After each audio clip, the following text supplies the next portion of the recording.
Looking at this problem, you're asked to find the derivative of the profit function.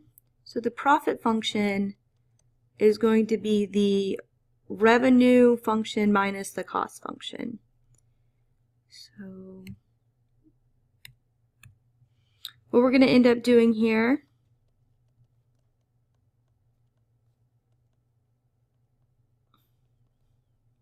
minus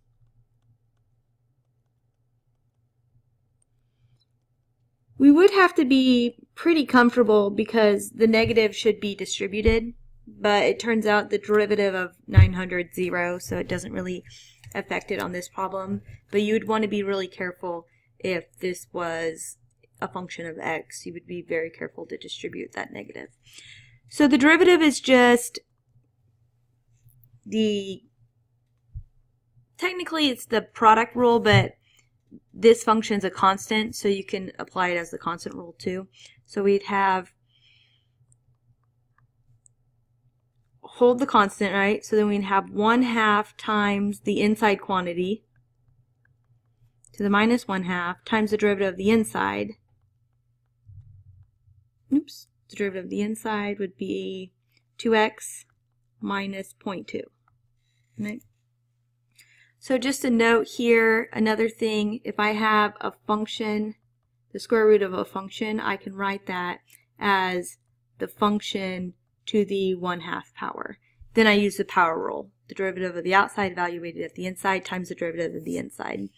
The power rule in combination with the chain rule, and that's what's going on here. So then minus, very similar, the power rule in combination with the chain rule. So 1/3 minus 1 would be minus 2/3 times the derivative of the inside, 2x. Here, the derivative of 900 is 0, so it just drops off there. So this equation looks a little messy. You could clean it up a little bit.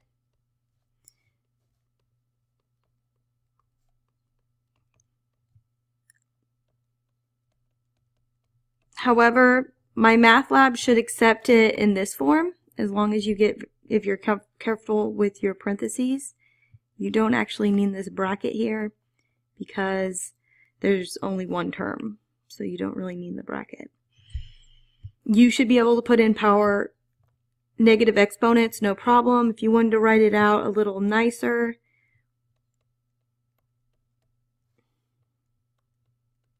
you could do it a few different ways. However, this is the correct answer as far as my math lab is concerned. So you take the